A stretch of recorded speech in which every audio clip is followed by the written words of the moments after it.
Hello everyone, welcome again.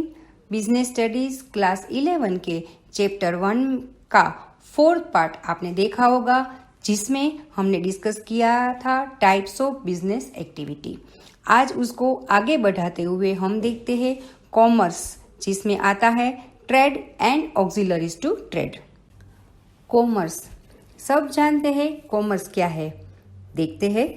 Activities that are necessary for facilitating exchange of goods and services are included under commerce.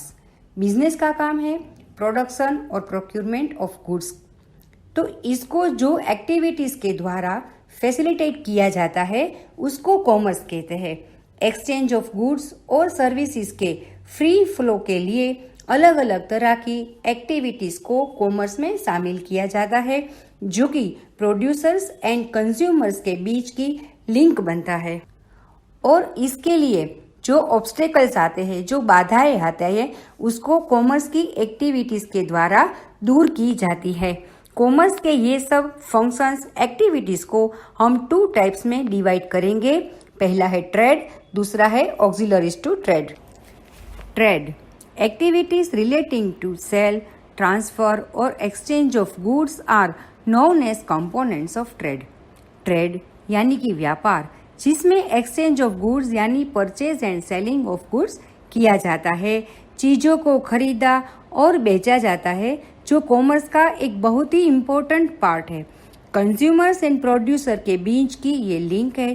Producers large scale पे goods produce cell कर सकता है तो वो trade की वजह से, और कंज्यूमर भी ट्रेड की वजह से ही डिजायर्ड क्वालिटी की गुड्स को राइट टाइम पर कंज्यूम कर सकता है। Classification of trade. ट्रेड भी 2 टाइप के होते हैं, इंटरनल और होम ट्रेड, और एक्सटर्नल और फॉरेन ट्रेड। पहला इंटरनल और होम ट्रेड। ये वर्ड अपने आप ही अपना मीनिंग रिवील करता है। इंटरनल ट्रेड और home trade refers to the buying and selling of goods within the geographical boundaries of a country। मतलब देश के अंदरूनी भागों में जो भी व्यापार किया जाता है उसे इंटरनल ट्रेड कहते हैं। इसके भी 2 पार्ट्स है, wholesale trade, retail trade. Wholesale trade, when goods are bought and sold in large quantities, it is known as wholesale trade। जब चीजों को बड़े पैमाने में यानी कि बल्क पे खरीदा बेचा जाता है उसे होलसेल ट्रेड कहते हैं। रिटेल ट्रेड, छूटक व्यापार, when goods are bought and sold in comparatively much smaller quantities for final consumption, it is known as retail trade। Example, buying of 2 pack of biscuits। जब कंजप्शन के लिए small quantities में चीजें खरीदी या बेची जाती है तो उसे रिटेल ट्रेड कहते हैं। अब आता है एक्सटर्नल ट्रेड और foreign trade. It is refers to the exchange of goods and services between persons और organisations belonging to different countries. अलग अलग देशों के बीच जब एक्सचेंज ऑफ गुड्स यानी कि व्यापार होता है तब उसे एक्सटर्नल ट्रेड कहते हैं, जिसके 3 टाइप्स होते हैं। पहला है import, purchasing of goods from another country. दूसरे देशों में से जब चीजों को परचेज किया जाता है तब उसे इंपोर्ट कहते हैं। दूसरा export, selling of goods to another country. दूसरे देशों में जब सेलिंग करते हैं तब उसे एक्सपोर्ट कहते हैं। और तीसरा है entrepot. Entrepot trade means importing of goods for the purpose of exporting them to another countries. यानी कि हम चीजों को इंपोर्ट तो करते हैं पर उसके कंजप्शन के लिए नहीं, बल्कि दूसरे देशों में एक्सपोर्ट करने के लिए, एक देश से परचेज करके दूसरे देश में बेचने के लिए। Auxiliaries to trade. Activities that help in the process of trading are known as auxiliaries to trade. जो एक्टिविटीज ट्रेडिंग में हेल्पफुल होती है उसे ऑक्सिलरीज टू ट्रेड यानी कि व्यापार सहायक सेवा कहते हैं, जैसे कि transport, banking, storage, advertising etcetera. ये सब ट्रेडिंग का महत्वपूर्ण पार्ट है जो ट्रेडिंग में आने वाले सभी ऑब्स्टेकल्स को दूर करता है। अब इसकी डिटेल्स देखें। पहला है बैंकिंग।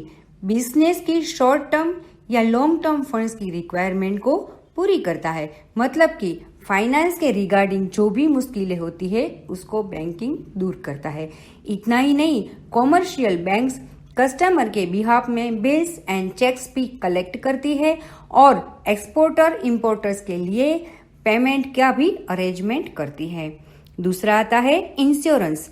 बिजनेस के साथ एलिमेंट ऑफ रिस्क जुड़ा होता है, जैसे कि loss, fire, theft, damage of assets etcetera. ये रिस्क फैक्टर को इंश्योरेंस रिमूव करता है। Insurance the amount of loss suffered due to any of the above circumstances can be recovered from the insurance company. Transportation. Goods जहाँ पे manufacture या तो produce होती है वहां से उसे अलग अलग जगहों पे पहुंचाना पड़ता है। जैसे शुगर प्रोड्यूस होती है उत्तर प्रदेश में, पर उसका यूज सारे देश में होता है, तो इसके लिए ट्रांसपोर्ट की जरूरत पड़ती है।